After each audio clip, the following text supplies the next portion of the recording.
হঠাৎ পাতলু অনেক অসুস্থ হয়ে পড়ে।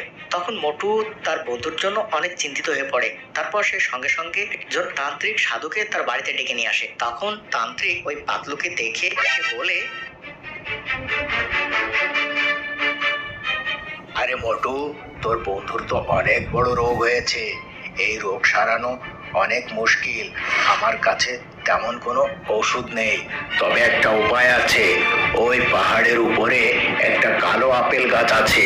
ওই আপেল গাছ থেকে তুই যদি কটা আপেল নিয়ে আসে তোর বন্ধুকে রস করে খাওয়াতে পারিস, তাহলে সে ভালো হয়ে যাবে। আর না হয় সে খুব দ্রুত মারা যাবে। তাড়াতাড়ি কর, এটাই একমাত্র উপায়। আমি চলি।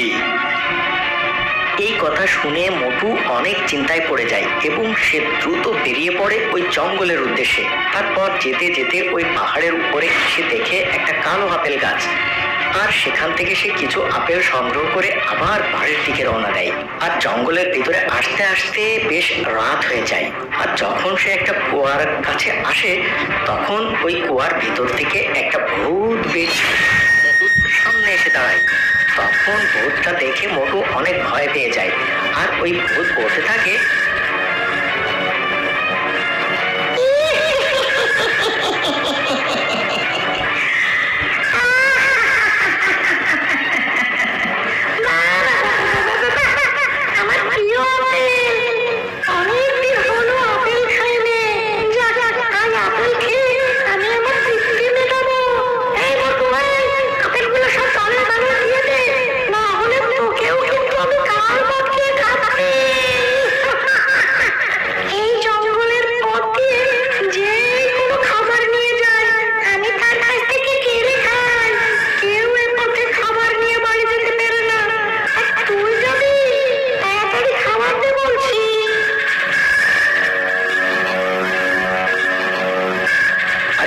তুমি এমনটা করো না, আমার অনেক বিপদ।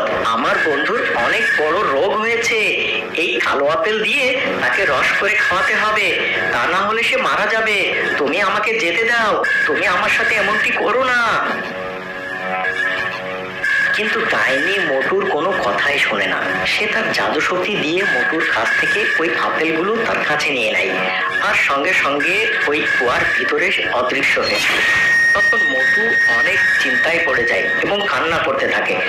আর তার হঠাৎ ওই সাধু বাবার কথা মনে হয়। তখন দ্রুত সে সাধু বাবার কাছে ফিরে যায়। তারপর সাধু বাবার কাছে সবকিছু খুলে বলার পর সাধু বাবার সঙ্গে সঙ্গে মোটুকে সঙ্গে নিয়ে ওই কুয়ার কাছে চলে আসে। আর তখন ওই সাধু বাবা একটা আগুন জ্বালাতেই ওই ভূত কুয়ার ভিতর থেকে আবার বেরিয়ে আসে এবং এসেই সে বলতে থাকে,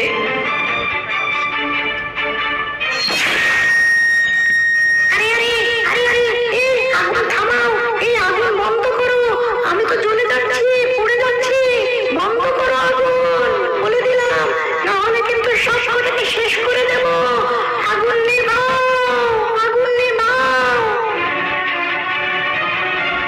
এই বদমাশ ডাইনি, তুই মানুষের ক্ষতি করেই চলেছিস। তুই এর আগেও অনেক মানুষকে ক্ষতি করেছিস। তুই একটা অসুস্থ মানুষের জন্য কালো আপেল নিয়ে যাচ্ছিল, তুই সেটাও কেড়ে নিয়েছিস। আজ তোর নিস্তার নেই। এই আগুন জ্বালানোর সাথে সাথে তোকেও জ্বলে পুড়ে মরতে হবে। তাড়াতাড়ি ওই কালো আপেল দে, না হলে তোকে কিন্তু এক্ষুনি শেষ করে দেব। এ কথা শোনার পর ওই ডাইনি তার জাদু শক্তি দিয়ে আবার ওখানে আপেল ফিরিয়ে দেয়।